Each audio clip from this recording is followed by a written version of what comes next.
नमस्कार दोस्तों, आपको मेरे यूट्यूब चैनल रिपोर्ट पांडा में। दोस्तों, आज की इस वीडियो के माध्यम से मैं आपको बताऊंगा post office senior citizen scheme 2024 के बारे में। दोस्तों, पोस्ट ऑफिस की सबसे पॉपुलर स्कीम जिसका नाम है सीनियर सिटीजन स्कीम। दोस्तों, इस स्कीम में आपको केवल एक बार में ही पैसा जमा करना है और इस जमा पैसा के ऊपर आपको हर 3-3 महीने पर ब्याज के तौर पर आपको पैसा मिलेगा। मतलब कि दोस्तों, इस स्कीम में जमा पैसे के ऊपर क्वार्टरली आपको इंटरेस्ट मिलेगा। तो दोस्तों, चलिए जान लेते हैं post office senior citizen scheme का क्राइटेरिया क्या है, इस स्कीम में कौन लोग पैसा जमा कर सकते हैं, क्या होगा age limit, post office senior citizen scheme में इंटरेस्ट रेट क्या चल रहा है अभी लेटेस्ट, सीनियर सिटीजन स्कीम के ऊपर टैक्स में बेनिफिट मिलेगी कि नहीं मिलेगी वो भी जानेंगे, टीडीएस कितना कटेगा, और दोस्तों पोस्ट ऑफिस में इस स्कीम को लेने के लिए कैसे हमको आवेदन करना होगा, क्या डॉक्यूमेंट जमा करना पड़ेगा। जी हाँ दोस्तों, सीनियर सिटीजन सेविंग स्कीम से जुड़ी सारी जानकारी मैं आपको बताऊंगा विस्तार से फटाफट। और दोस्तों, वीडियो शुरू करने से पहले अगर आपने अभी तक मेरे चैनल रिपोर्ट पांडा को सब्सक्राइब नहीं किया तो प्लीज़ कर ले, ताकि मैं इसी तरह का इन्वेस्टमेंट से रिलेटेड वीडियो लेकर आता रहूँ।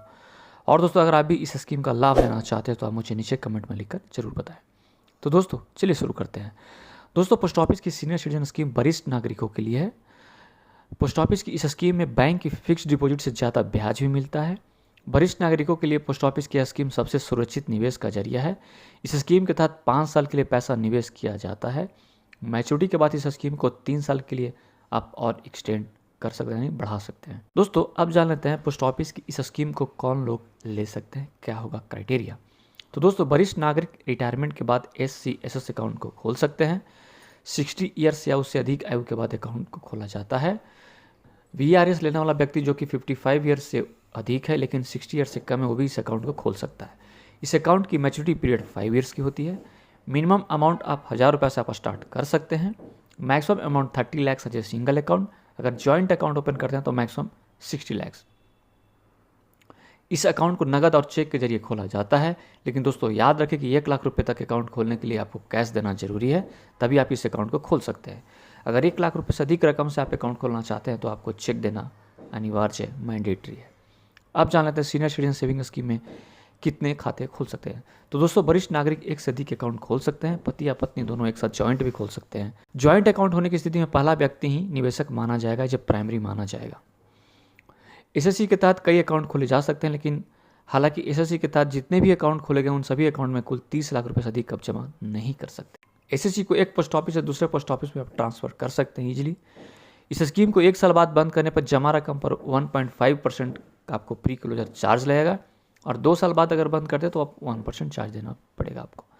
दोस्तों, आप जान लेते हैं post office SSC interest rate 2024 latest क्या चल रही है पोस्ट ऑफिस में। तो दोस्तों, पोस्ट ऑफिस की senior citizen saving scheme account के ऊपर अभी सालाना 8.2% का ब्याज मिल रहा है। दोस्तों, आप जान लेते हैं कि 30,750 रुपया क्वार्टरली इंटरेस्ट यानी हर 3 महीने पर पाने के लिए आपको एक बार में कितना जमा करना पड़ेगा। तो दोस्तों, मैं आपको कैलकुलेटर से कैलकुलेट कर बताता हूँ। दोस्तों, अगर कोई व्यक्ति 5 लाख रुपया जमा करता है 5 ईयर्स के लिए, तो 8.2% के हिसाब से उस व्यक्ति को 10,250 रुपया क्वार्टरली इंटरेस्ट मिलेगा। वहीं दोस्तों, अगर कोई व्यक्ति 10 लाख रुपया जमा करता है 5 ईयर्स के लिए, तो 8.2% के हिसाब से उस व्यक्ति को 20,500 रुपया क्वार्टरली इंटरेस्ट मिलेगा।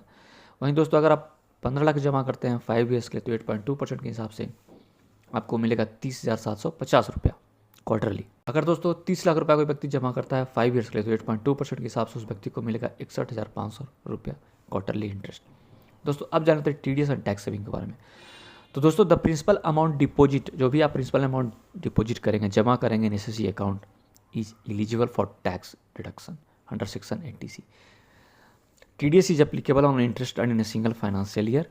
अगर आपका एक सिंगल फाइनेंशियल ईयर में आपका जो भी इंटरेस्ट अगर 50,000 ज़्यादा अर्न हो रहा है तो आपको TDS देना पड़ेगा। दोस्तों, अब जानते हैं कि senior citizen saving scheme account कैसे खुलवाएं और क्या डॉक्यूमेंट देना पड़ेगा। तो दोस्तों, just visit your nearest bank branch या post office branch and fill the form and submit the documents, Aadhaar card, PAN card, 2 passport size photograph.